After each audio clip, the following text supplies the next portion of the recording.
All right, Jennifer, we are live on Building Modular with your host, Jennifer Cooper and Dave Cooper. What's up, Jennifer? How is everybody today?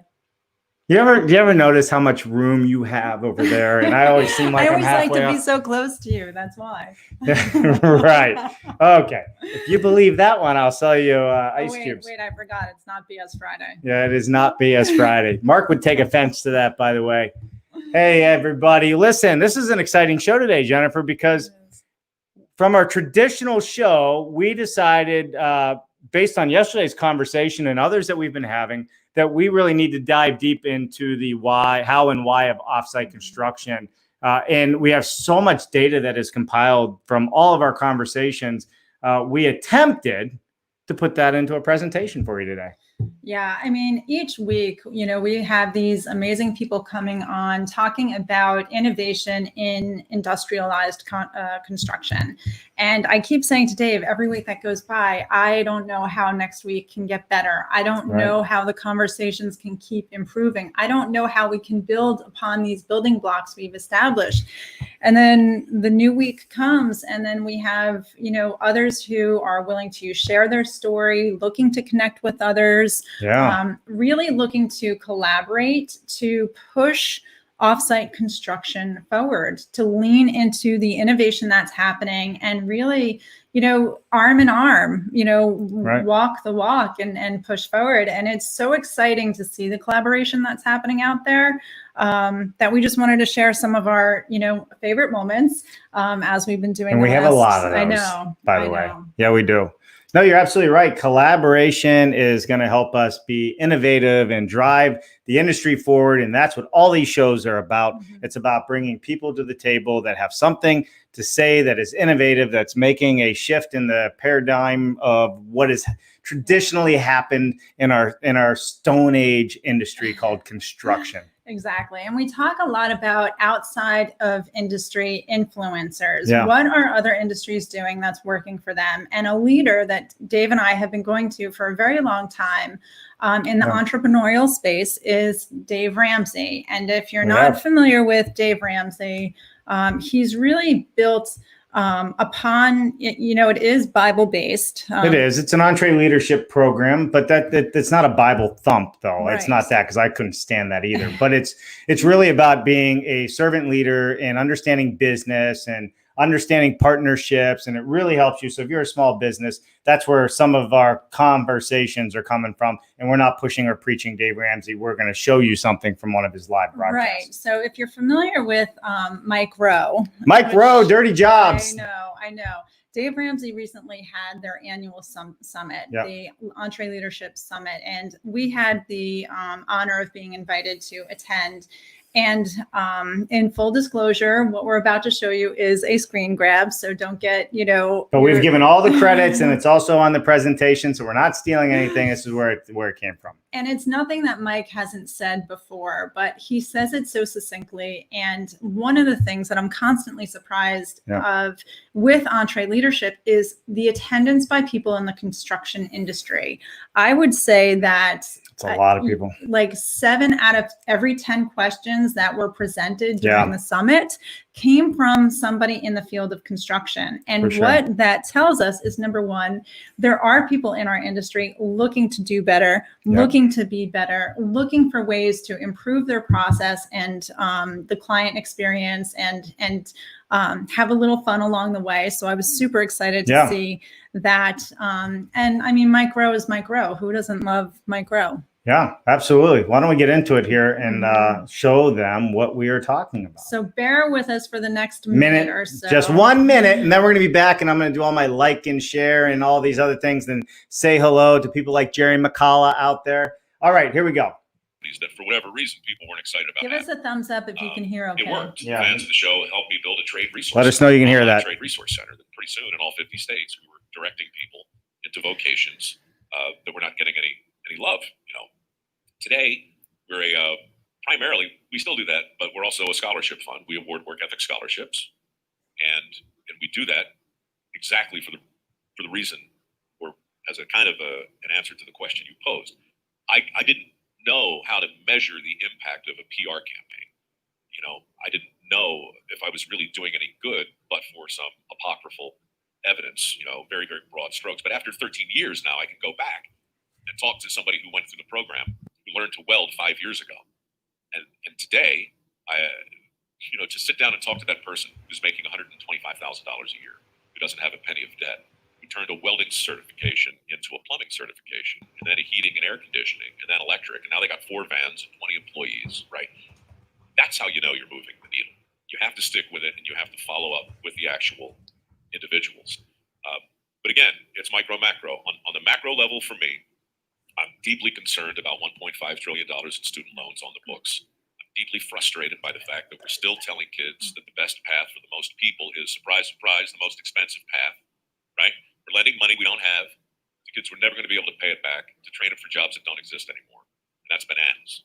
So part of what I've been able to do is just get a seat at the grown-up table, go out, smash my shoe on it from time to time, talk about the folly of ignoring opportunity that exists in favor of the siren song of whatever it happens to be. Like, I know I'm preaching to the choir. You guys know all this. Your question is, how do you know you're making a difference? And I honestly don't know, but to remind you, don't forget to sit down with the people you help later.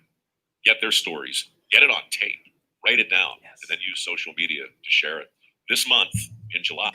So, I mean, that kind of just rings true in a lot of what we're doing, right? And what Mike Rowe's doing. And I know, Jennifer, this really kind of hit home with you when it came up during the whole seminar that you were watching. So why don't you give us your 2 cents on it? Yeah, I mean, so again, the question that was pitched to Mike Rowe was, how do we know we're succeeding?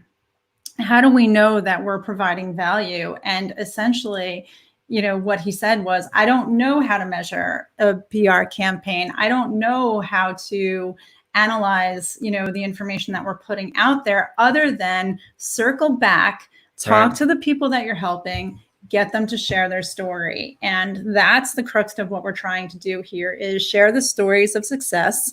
So we can broadcast that to others, and also remind people that this is a viable industry. This is a viable trade. There's so much white space. There's so much room for improvement. So thank you for joining us today and letting us share this with you. Absolutely. So are we going to hop into this now, Jennifer? Yeah, let's do it. Let's do this. Get this off the screen.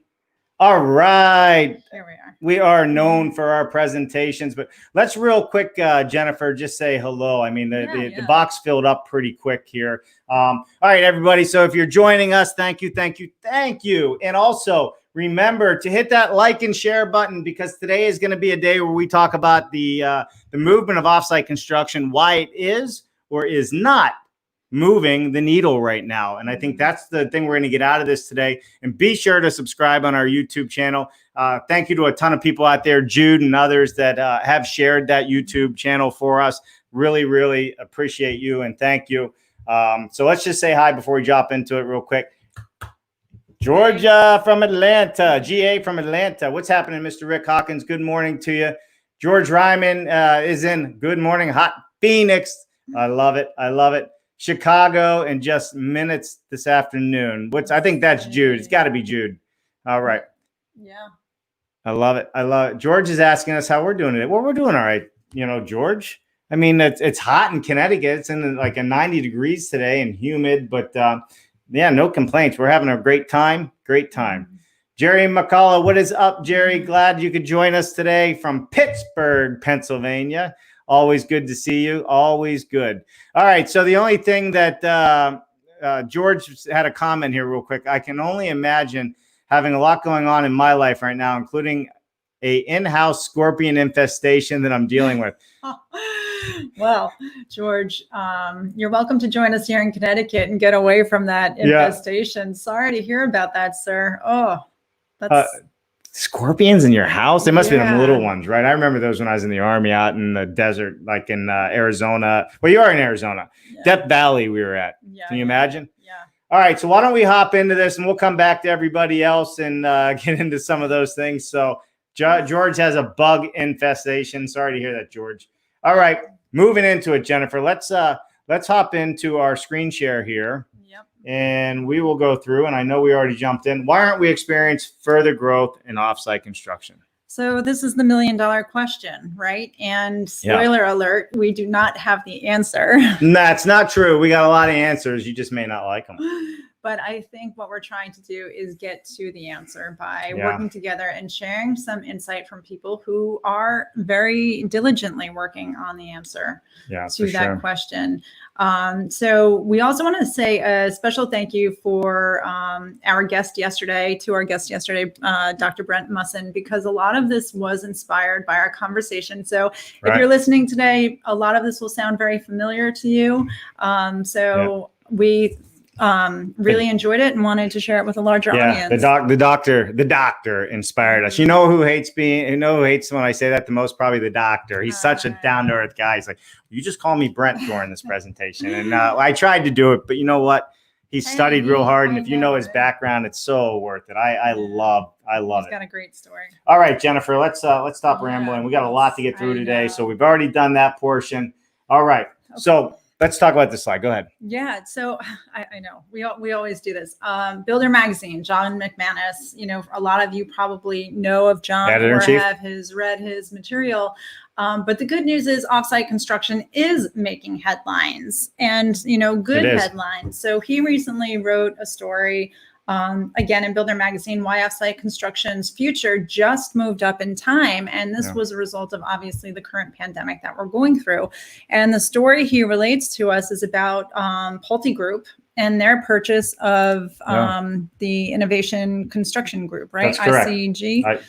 ICG, Ryan Millen's company. Right. And you've been talking to them for a long time. They've been a well-established player in the field, and Pulte did buy them, for over $100 million not too long ago, only for COVID to strike quickly thereafter. Yeah, for sure. So here are some things that the executive team at Pulte is saying about this decision, even though it was a major hit to the bottom line. So if you go to the next slide. Yep. So one, the strategic elements we expected are there, right? This is one of the reasons they bought into this, an opportunity to take a factory that's open, profitable, highly productive, highly efficient. So again, remember, they bought a panelization company, right? It allows them to double down and push innovation even faster, right? So here's Pulte, a national home builder, number 3 in the nation, giving kudos or whatever you want to call it, fruits to the offsite construction industry. Right. We have them screaming it here in these conversations and by buying the ICG group for sure. Right. So this is the CEO, Ryan Marshall, talking. And now, there's another quote from Chuck Chippero, who also has been very active in the conversations that we've been seeing online lately, who, if you go to the next slide, he speaks to the discipline and systems thinking approach that this has brought to the Pulte business. Now, Pulte builds over 20,000 homes a year. It's a lot. They do. So he talks about achieving predictable build times, the connectivity of floor plan design disciplines with a number of internal processes.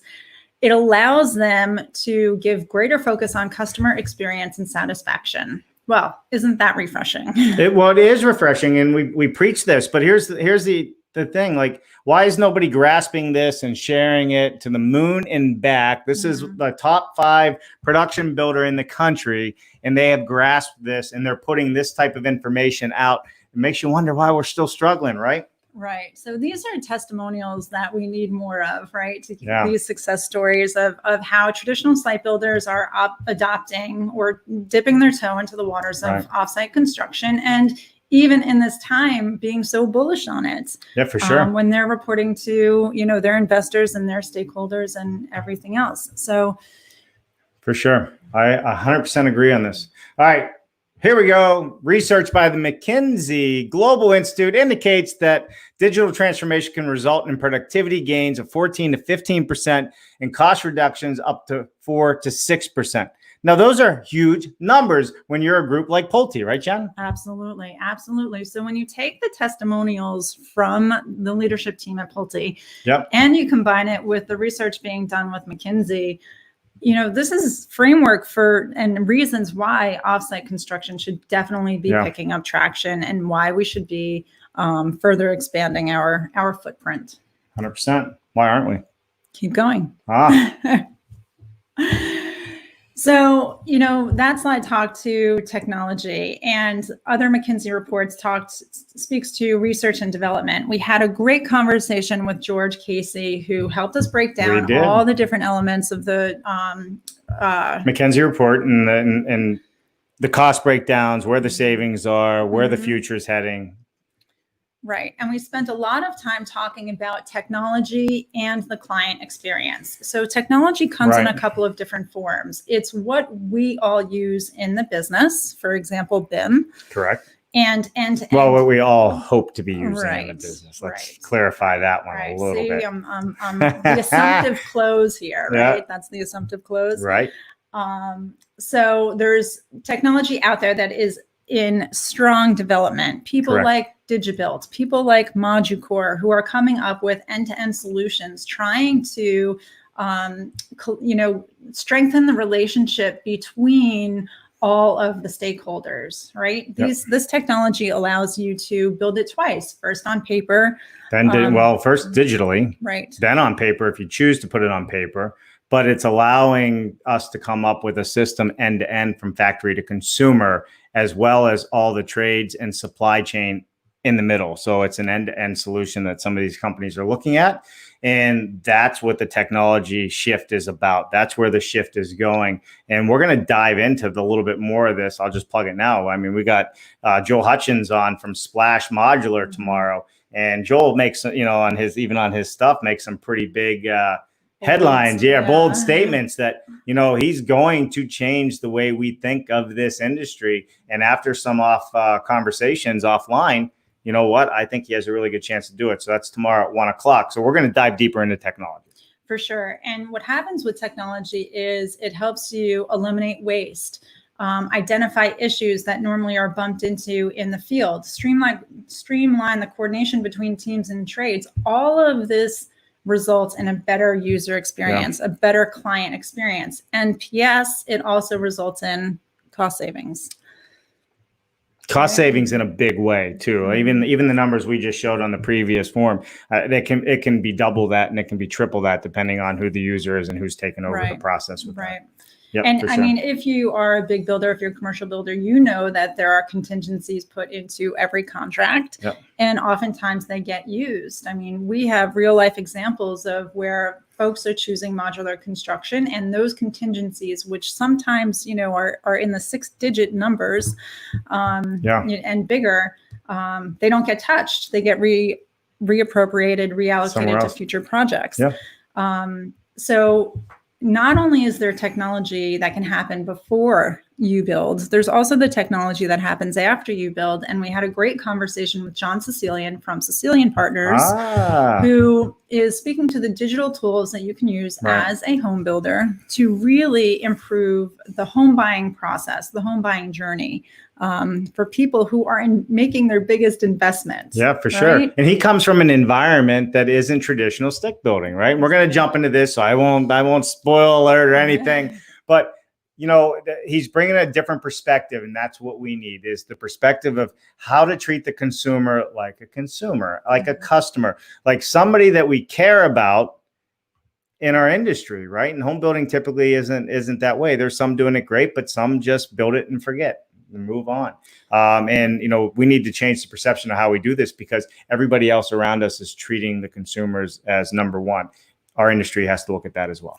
Agreed. I mean, look at what Amazon is doing. Look at, the biggest brand in the world, Apple, right? How much fun is it to go? Well, used to be or whatever, but when you get that new piece of technology from Apple, whether it's an iPhone or a computer, Mac, whatever it might be, I mean, that's a moment, I can't even get my car started before I open them. I'm always in. Okay, we'll keep going. But they think about every single detail. So every builder, whether you're a site builder or offsite, it really doesn't matter. It's all about, building a great product, providing a great experience, making some money along the way, and building a repeat business. Absolutely. I agree. And that's repeat business in home building? No, Jennifer. Listen. I mean, over the years, we have built for people that have done 3 or 4 homes. So Yes, it is very possible. And you know what? People go through life cycles, right? They're not married. They're married. They have kids. They don't have kids. They're empty nesters. They're now moving to the beach. They now need their house closer to where the kids go to college. It's all over the place. Right. Treating people for referrals, right? Because what is the saying, Jennifer? If you don't have referrals, you're a startup business every year. That's it. That's it. All right. Moving to the next slide, Jennifer. All right. So other topics that we've covered, between our building modular expert interviews and product spotlight episodes, is construction a product or a service? I don't know. Is it?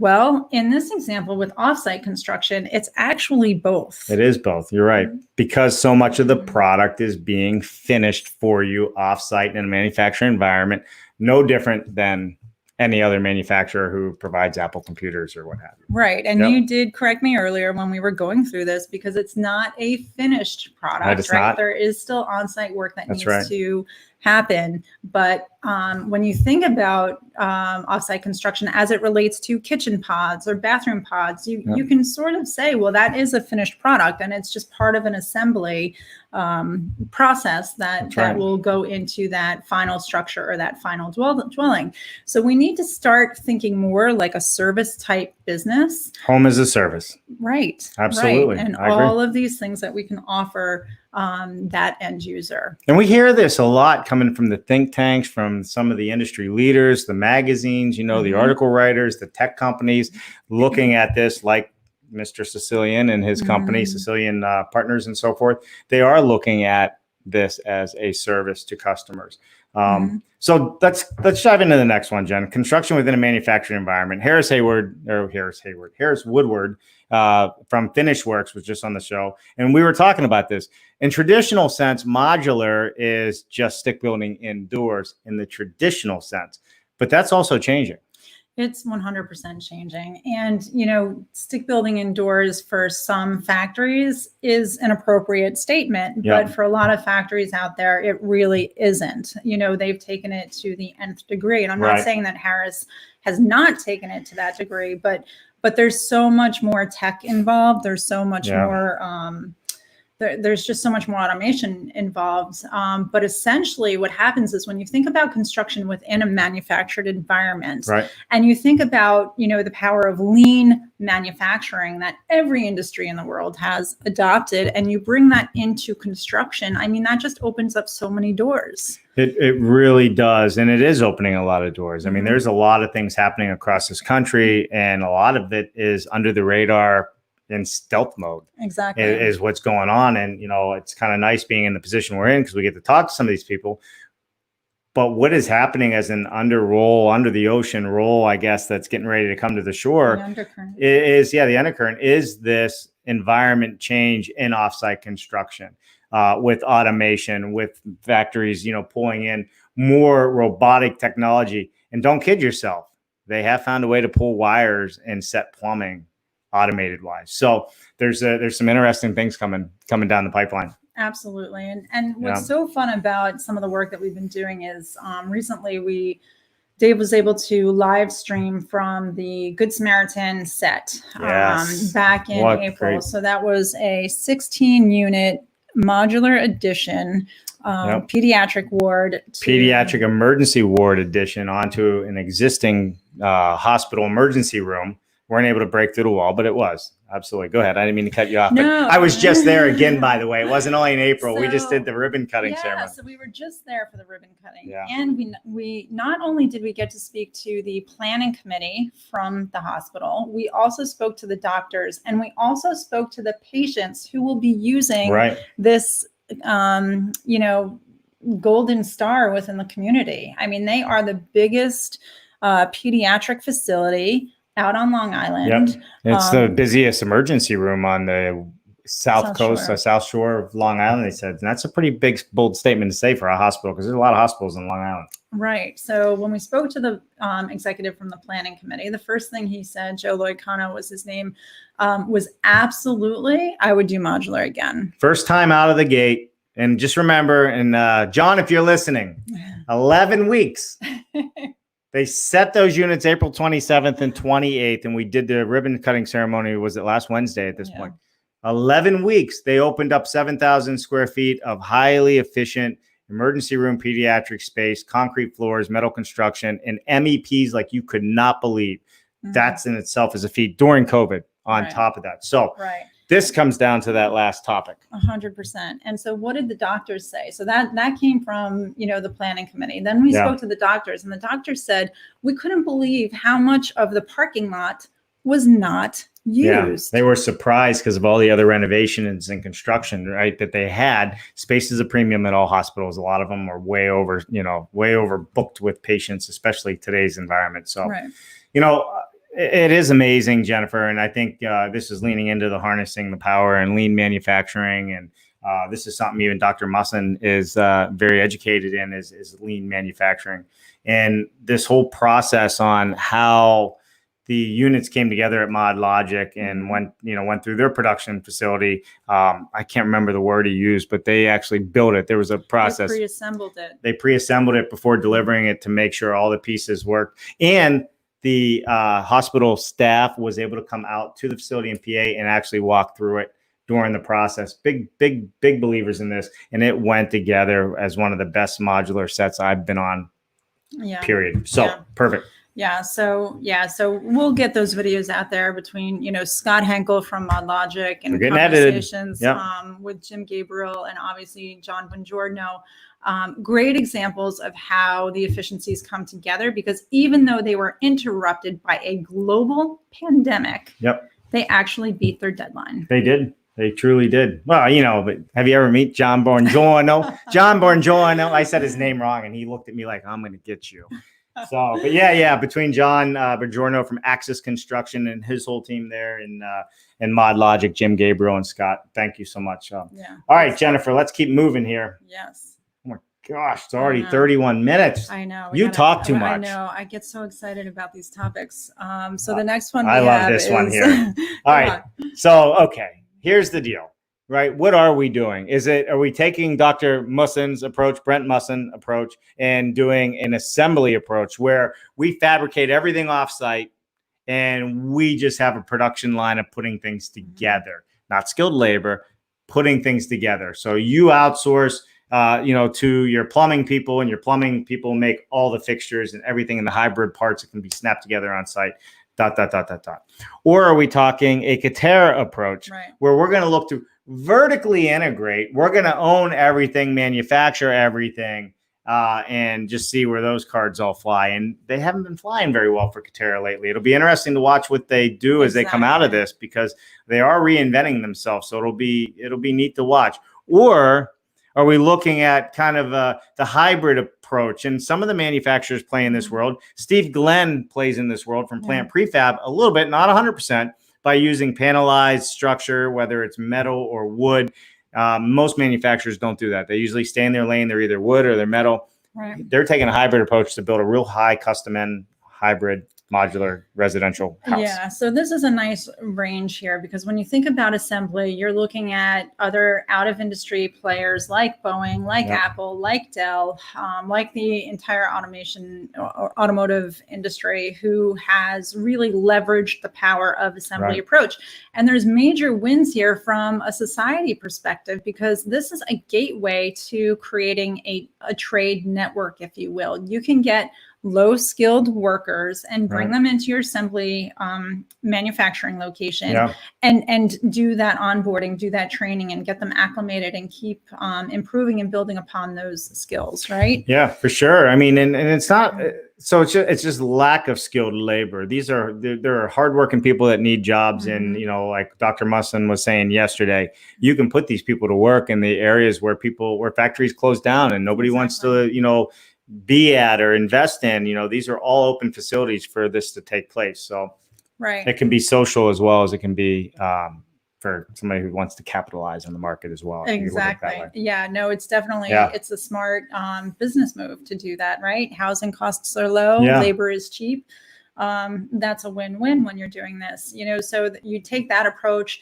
You talk about Katera, and then you talk about the hybrid approach where, what Plant Prefab is doing, what Steve Glenn is doing, is they are starting with the design process. They have collaborated with the best of the best, right? I mean, Ray Kappa, who we recently lost not too long ago, and other architects out there who are designing into volumetric construction. And then Steve and his team are choosing the best method of construction in order to implement that design. So they're bringing together, panelized and modular and some site-built work to really achieve those designs. So, but this is something we're going to get into as well. But again, it's like, when does that process start for it to actually be effective, right? I mean, it's all great that they're doing it, but they've learned some secret sauce that the rest of the world needs to understand about. When you're getting into modular panelization structures, there's a thought process before you begin. You got to think with the end in mind, right? And that goes all the way through trade labor and who you're using. 100%. So, all right, Jennifer, we're going to hop into is the juice worth is the juice worth the squeeze, or the squeeze worth the juice? Well, I guess it depends who you ask. Harris Hayward. Why am I saying Hayward? Woodward. I've been talking to a Hayward today. Harris Woodward would say, is the juice worth the squeeze? Right. So Harris from Finished Work, we had him on the show, Building Science, on Friday, right? Healthier homes can be lower cost to operate and, a sustainable way to build. But I have a feeling, Jennifer, that's not why this slide's in here. Why don't you tell me why this slide's in here? Well, you know what? This could be applied to a couple of different things. Harris was talking about how do you achieve that net zero home, right. And this was on the Building Science Friday show. Does modular construction contribute to the success of building a net zero home? And what are some simple things that you can do? Number one, to improve that building envelope, improve the energy efficiency of the home. And he did this mathematical, had this conversation around the mathematical relationship between how much you invest in your mortgage and what that looks like over 30 years and, your operating costs of your home, most, notably your utility bills. So when you look at that mathematical equation, is it worth it to invest in things like, membranes, or solar or HRV, ERV, whatever the system might be that's going to get you a more energy efficient home. Yeah, for sure. So he's not saying you have to build a net zero home, or he only builds net zero homes. He builds electric homes. Right. And he's using off the shelf, straight from the manufacturer products, nothing special ordered. Right. And when you look at the framing assembly that he shared with us on that show, and when you look at the class 1 hang, that's a secret. I know of the class 1 hang, right? Man, you really were listening. I'm loving this. I know. But by these simple steps that you can achieve in a manufactured environment, you may not get all the way to net zero, but you're going to get close. That's right. And have very low utility bills. And, sometimes you have to look at the entire cycle, not just what the upfront cost is, because that extra, few $1,000s, as they were saying, on your mortgage, if somebody's taking a mortgage, if you're a customer, could be offset by the savings that you have over the course of 30 years. There's a big difference between a monthly electric bill of $800 and $100 or $50, and what that adds up to over that course of a mortgage. And that was part of this conversation that we had, for sure. Right. And it was also understanding who your audience is and who your market is and whether or not they want to go that far. So, that has, that comes into play with offsite construction as well. Brent was talking yesterday about who are we talking to? Who's the audience? Like when you walk into a car dealership, they ask you, what are you using this car for? And we need to do more of that in our industry. Who are you? How many kids you have? Are you partiers? Are you book readers? You like your quiet time? I mean, you're absolutely right. It's understanding who the customer is and what the needs are. But we need to do this on a mass scale, Jennifer, not on a custom home scale. I mean, this is a 1 million home deficit, affordable housing. And I posed the question to you out there. Does the builders, the production builders, and Dr. Munson was kind of alluding to this yesterday, is there a crisis?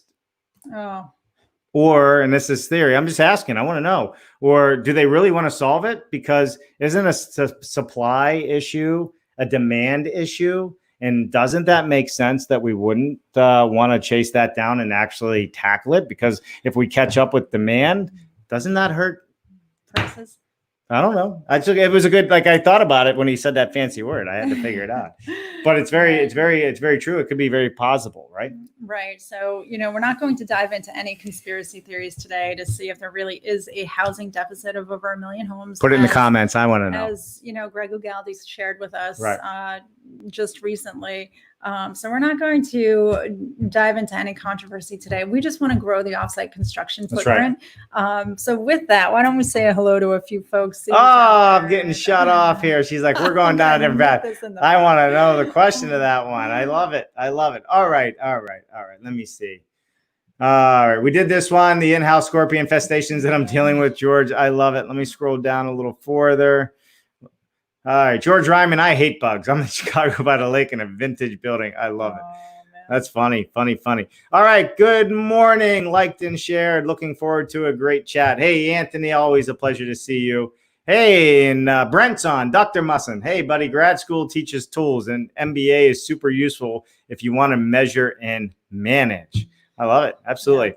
You inspired a lot of this conversation from our conversation yesterday, Brent. Yeah. So thank you for that, because there's a whole lot of thought when we started listening to what you said and replayed what you said after the show.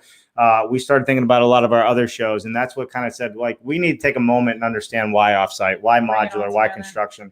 And that's a big thank you to you, sir. So thank you. Yeah. All right.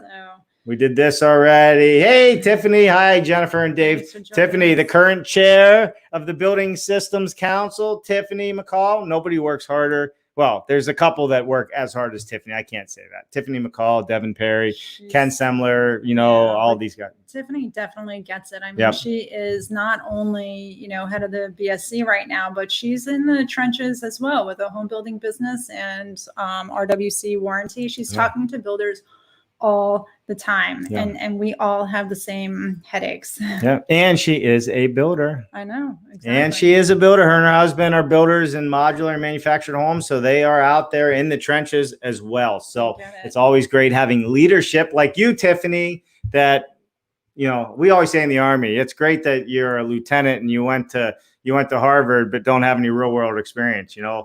So you have real world experience, and it's great to have leaders that have that. All right. So Rick Hawkins' biggest public perception problem is viewing housing as a commodity based on price per square foot fallacy. Now, we argue this one all the time. Rick, absolutely. I just had this conversation with somebody I know who's, I won't mention names, young, new to this segment of the industry, and is using those words. And my response to that was what we've heard on the show as well, which is, well, how much does a bag of groceries cost? How much is that car per pound? Like, nobody else talks like this. Why are we perpetuating this conversation? So that's why, when we talk about words, we talk about language, we're putting the kibosh on those words. Yeah, for sure. I agree with you. I know my bags of grocery cost much more than Jennifer's, because I just go and get what I want and she pays attention. All right, moving on. Back to our presentation, Jen. You're off track again. I know. Okay, so we've covered this one. Let's move to the next one. Okay. All right, access to training and education.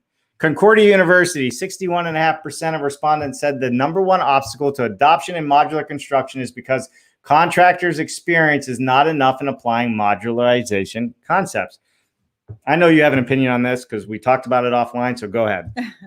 Well, essentially what this is saying is a couple of different things. Number one, modular construction or offsite construction, industrialized construction, whatever handle you want to use, is being considered too far down the road after the design of the project is already complete. So the second biggest obstacle, which you can't really see here, was, design freeze.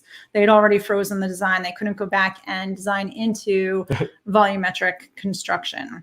Right. So is part of the reason why we're not growing as a segment of the industry because there isn't enough access to programs, construction management programs that specifically teach the utilization of offsite construction, the benefits of offsite construction, the design process.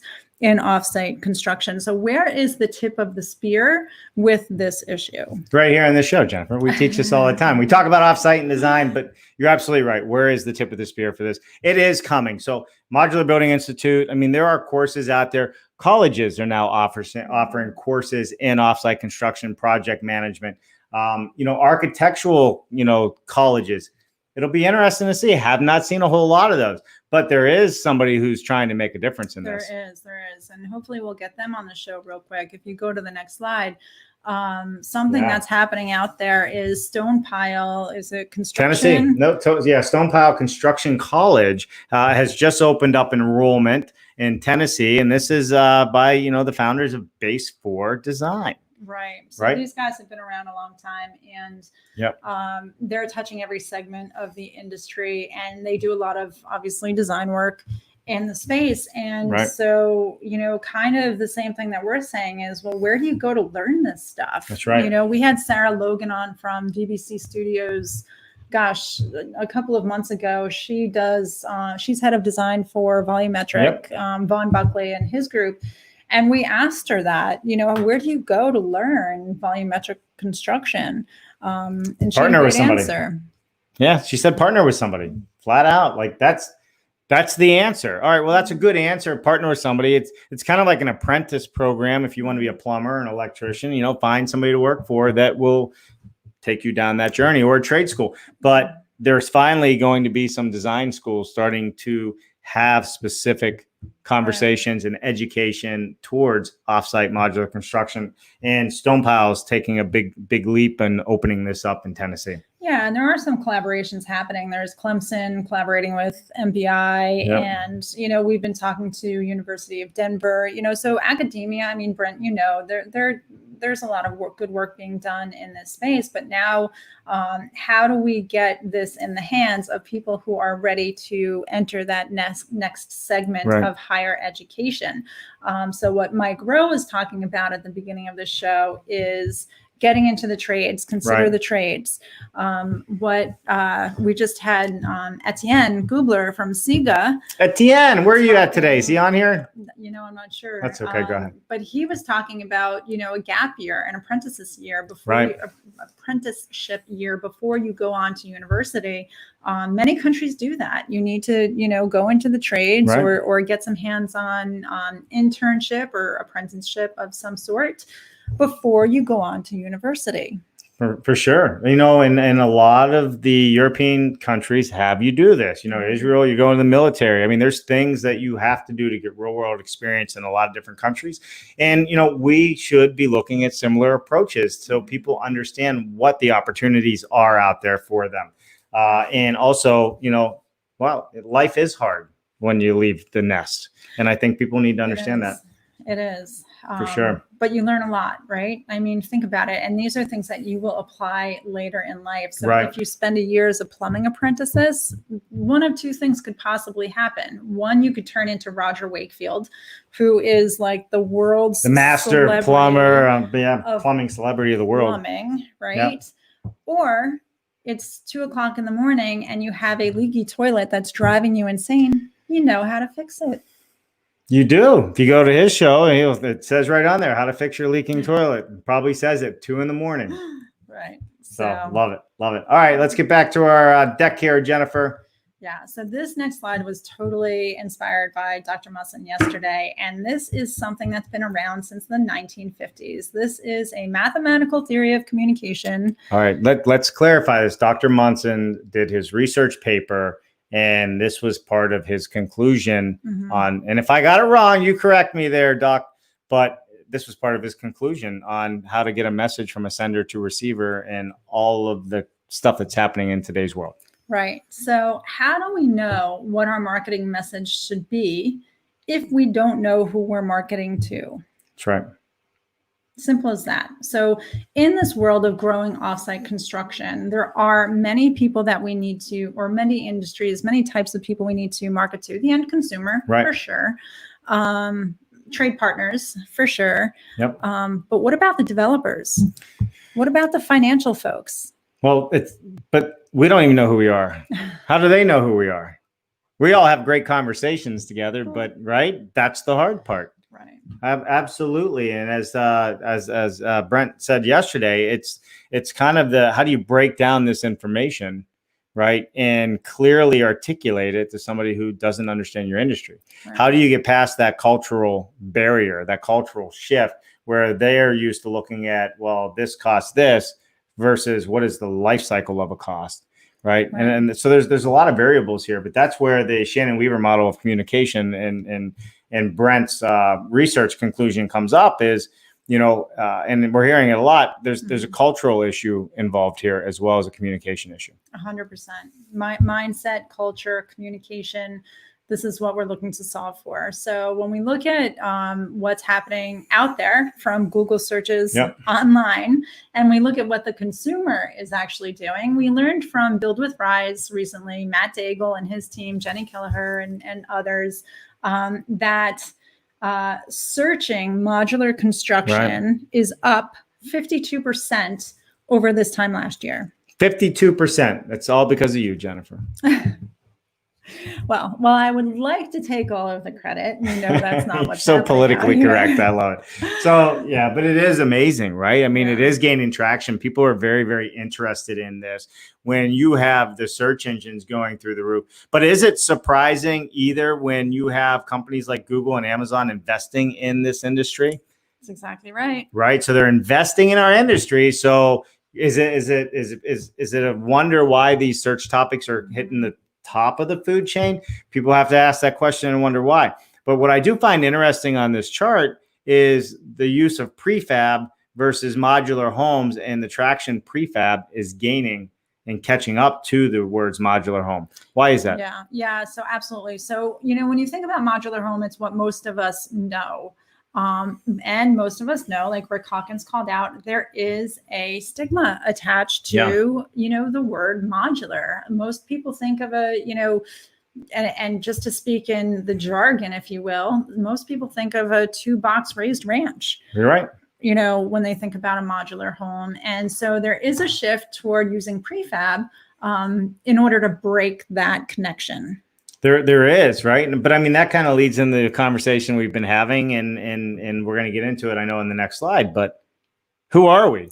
There's an identity crisis. No, I was talking about you and I. Who are we as an industry?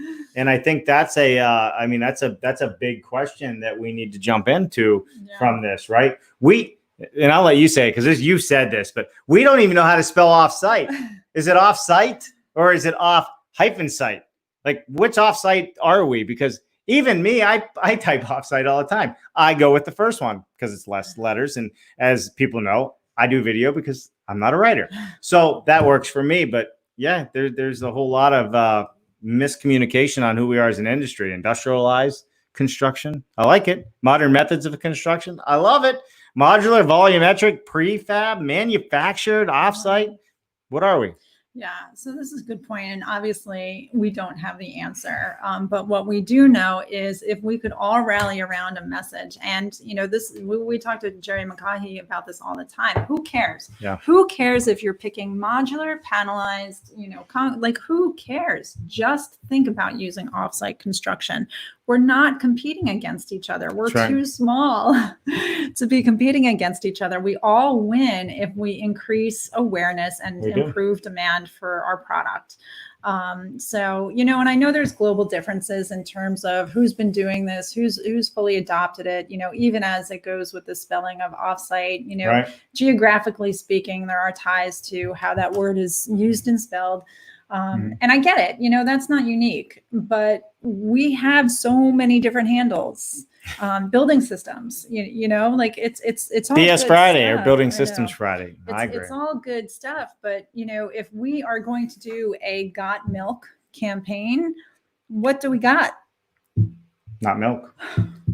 We got something, but what do we call ourselves? Absolutely. We got to unify the message is what we have to do. And some of that starts with the words that we choose. Yeah. Right. For sure. So, I mean, if we jump into that, right, these are some words that we use or choose with offsite construction. Mm-hmm. Should we use the word that we're disruptors, or should we be enablers? Right. Yeah. So enable versus disruptor. Right. Which is better? What sounds better for us as an industry? These are questions we're putting out to you. Should we be enablers of what we do and enable you to be better, enable you to go somewhere? Or should we just be disruptors and disrupt everything you're doing, cause you chaos and not sure which way to go? That's an issue because there's a big term of disruption happening in the home building industry, right? Added value versus added cost. Oh, well, I know this is yours. And Jerry says it all the time. Well, I got to hire a crane. Well, that's an added value. It's not an added cost. It's a value because of what you end up with at the end and the speed and everything that happens. So I'm off my soapbox. Go, Jen. So this is a little bit of selling 101 again. And it's not bad to use any of these words. It's just think about what you're using and how you want the listener to hear you. You know, what is the message that you want to convey? Some people may want a disruptor, right? I mean, remember back in high school, you always, well, maybe this is a bad example, but the rebel. I didn't go to high school. I was always in detention. Right? I mean, there was always the rebel and there was this sense of mystery and attraction and magnetism. And, you know, some people want to be that disruptor, but others that they're more peaceful in their approach. They're more collaborative in their spirit. Well, disruption sounds cool. I'm going to be the disruptor. I'm going to tear everything up and we're going to run this show. But that's been the try for a while now. I think we need to think about the words we use a little better. Right. That's an opinion though. There you have it. My opinion. All right. Shall we go to the next slide, Jennifer? Yeah. So, you know, this is what it's all about. And, you know, Margaret Whelan. You know what? I should have mentioned earlier, even with CGI, Margaret Whelan played a big part in that. Margaret Whelan is a big proponent of offsite construction. And every time her name comes up in one of our things, I like to shout it out because she really is a proponent and a supporter of our industry. And she has a voice at the very top of the financial world. Yeah, she does. So what Dave was saying was she was part of that transaction between Pulte Group and Innovation Construction Group. That's right. And, you know, she is such an advocate. And if you get a chance to catch one of her webinars or one of her podcasts, one of her panel discussions, we strongly encourage it. She was recently on the Component Connection podcast. And you know, every time I listen to something that Margaret has to say, it's like you're hearing it for the first time because you're in a different place in your life. And, you know, she said so many amazing things in this podcast. She's probably thinking, okay, why did you pick this out of everything I said? Because it's pertinent to what we have going on, right? Right. And I agree with it. You know, and this goes back, and again, Dr. Brett Munson, I mean, kind of going back to your whole concept. Nike designs sneakers, but they do not make the sneakers. Right. They design the marketing, they design the colors, they design and test the performance, but then they have an assembly company put it all together for them. Exactly. The sneakers are manufactured indoor, you know, and for, you know, good, bad, or indifferent, Nike's had, you know, its history of manufacturing headaches, just like many of us have. But essentially, they are creating the product. They are creating the demand. They are creating the client experience. They are creating the desirability. They are creating the value proposition. Right. And people across the world, when they look at that one single color image, you know, if you can just throw that up again, talk about a crystallized message that Nike has refined so well that they don't even need to use words. Nope. They can use a single color image. And I guarantee. Or their swoop or anything else. Yeah. Most of the brands in the world all have that. Right. All have it. Right. You know? And you could show this photo to any 10-year-old and they would know exactly what this is. Oh, yeah, for sure. For sure. I agree. You know, so there's so many things that we talked about today and so many reasons why offsite construction should definitely move forward. And when we think about people from outside of our industry and leverage their successes like Apple, you know, like Dell, like Tesla, you know, the recent conversation lately is if Elon Musk gets into the home building business, and essentially he already has. We invite you. Yeah, solar panel, shingles or what have you. Sure. We invite you, Elon. Right. But we should be embracing people from outside our industry, bringing, you know, all of these different components and assembling a successful plan for offsite construction to move forward. I know some people are doing it. They're watching right now. That's the fun part about this. Right. All right. So Jen, last- we're almost to an hour here. We gotta eat our own pudding or I cupcakes know. or whatever. All right. So precision plus performance equals profitability. And then listen, everybody, we're gonna get to some questions here. So I see there's a lot of things going in the comments. Joe, Kathy, Rick, Brent. So we're gonna come to those in just a minute. So bear with us. We're just about to the end of this. Right. So it's again, if we get our pro formas to a place where we can show people the proof in the pudding, That's right. where precision, high performance homes can be built offsite in a manufactured environment, and the end result is improved profitability. That's a pretty compelling story. Well, it's the only story that most people are going to listen to, and that's their back pocket. And that's where this all has to lead for any of the issues that we're facing out there. Yes. 100%. You agree with me? Now I'm off my soapbox. Good. All right. So there you have it. That was the last slide. So listen, we always say this. We're going to talk about the episode and shows. Then we're going to get into some questions real quick. But, always talk to other builders. This is a big thing. We need to keep collaborating. So why don't we jump in and take some comments real quick, and then we'll talk about upcoming shows. Sound great. fun? Because everybody's been kind of waiting for us. Where do we go here? All right. Down. Biggest public perception. We did that. We did this. All right, let's do this one. Let me put us back on the screen. The increased interest by the commercial sector is leading to more focus on the architectural engineering design side of consideration of modular. Absolutely. 100%. Hospitality world has picked up on this in a big way. Their problem is production. Need more production facilities, and those are happening all over the place. All right, Brent. Offsite curriculum, construction, manufacturing, finance, project management, urban planning, continuous improvement, public policy, regulation, business management. 100%. Right? I mean, it doesn't get better than that. No, does not. All right, Joe Butler. Thanks for joining us, Joe. I think one of the first issues in adoption of modular is a lack of comfort and early engagement, understanding of modular solutions during early conceptual phases. There is a missing neural handshake that links modular products with land developers and investors. He read between the lines 100%. You're absolutely right, Joe. Right. You're absolutely right. That's who we have to enable and evoke confidence in us as people who can deliver. Well, here's the thing, right? When we didn't elaborate on this. The developers and the designers, when they're coming up with their properties and their solutions and their designs, need to start with the end in mind. And this goes back to, you got to start designing up front, because the trade labor, you have to have a trade labor that understands modular construction. Right. So by designing modular in the beginning, then you can choose your trades who are going to do this job up front. Right. And collaborate on the best way to do it, the most effective way to do the whole project. The way it's happening now is the beautiful architectural plans are drawn, everything's laid out, and they've already had their contractor chosen. It's too hard to backpedal at that point. Exactly. Perfect. Love it, Joe. Thank you for that. Kathy Ayers. I think Allers, maybe I'll say it. Yes, work two directions. See what terms consumers use when searching, and be creative about testing use of new terms that might catch on, less clinical and industrial sounding terms. That's exactly right. So Nike doesn't really talk to, the components in the shoe that will make you jump faster or be more comfortable. They do to some degree, but they're selling the how and the why. You know, they're not selling what type of foam they put in their construction or how they use injection molding to capture that. They're not talking about that. They're just talking about how it makes you feel more successful in your approach to the net. Absolutely. So Kathy has a couple comments. Let's get through them. And thanks for joining us today, Kathy.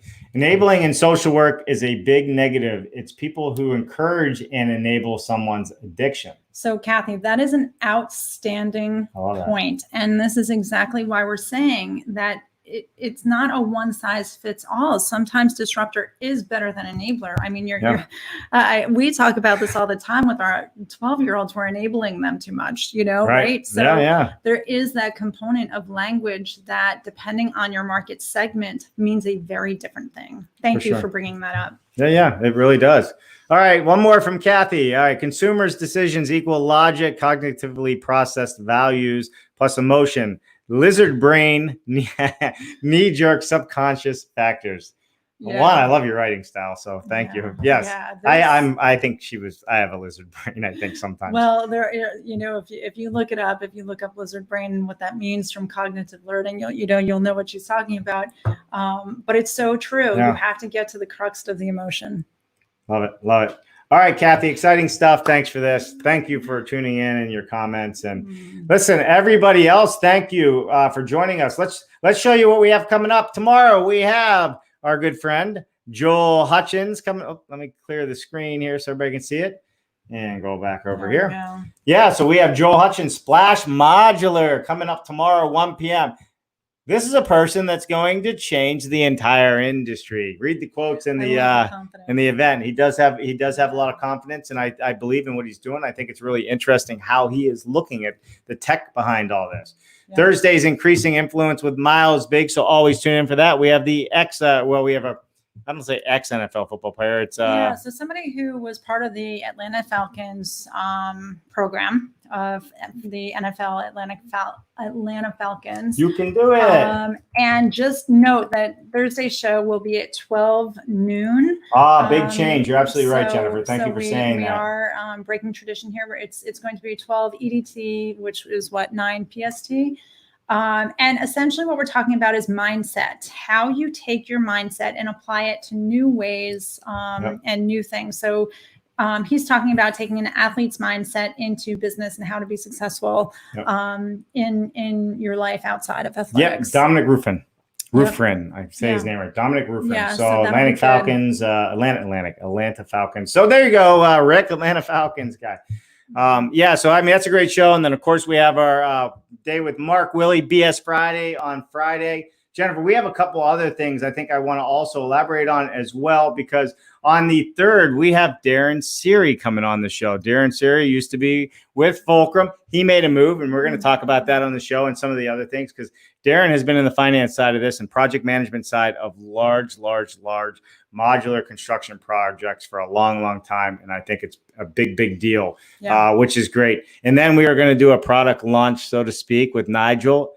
Stay tuned for that. I got to get some information and some assets out there to put for you. That's going to be on Wednesday's product spotlight. I mean, we got our whole month's already full. It's amazing the amount of people coming on. We're also going to introduce you to some architects who are, on the cutting edge as it relates to design, and they are so excited to design into volumetric construction. And it's a talented group: musicians, designers, interior designers. We'll be bringing that to you later in the month. It's too many good conversations to mention. So. There is a lot of good conversations to mention. So listen, everybody, thanks for tuning in today. We really appreciate you. It's been wonderful. Hopefully you got something out of today's presentation. It was a lot of fun for us bringing this to you. We're having so much fun. Please subscribe to our YouTube channel. Please also like and share when you have these. And please join us tomorrow with Joel Hutchinson. You're going to learn something pretty spectacular, I think, tomorrow from those guys. So I love it. Absolutely love it. One more comment. Let me just take a quick look here real quick. All right. Kathy, I'm giving you one last shout out. The term disruptor is great. We need that so much in this uncertain and changing world. The kids in alternative high schools who don't fit in are often the creative ones who find ways to lead later in life. Why are you looking at me? I'm not. I just think just because the judge said I better get on that bus to go to the Army. That's what he said, by the way. So you're absolutely right. And I believe in that. Education, higher education is not for everybody. Some people actually think with their hands and visually. And I couldn't agree with you more. And I'm a very late bloomer. So, Kathy. I love it, Kathy. Thank you. All right, everybody. Listen, thanks so much for tuning in. We had a great show today. We had some new people join us. Thanks so much. We'll see you tomorrow at 1 o'clock. What do you today, Jen? Say see you later. It is tomorrow at 1. Thursdays at noon. Thursday at noon. Tomorrow's 1. Thursday at noon. Thanks, everybody. Bye now.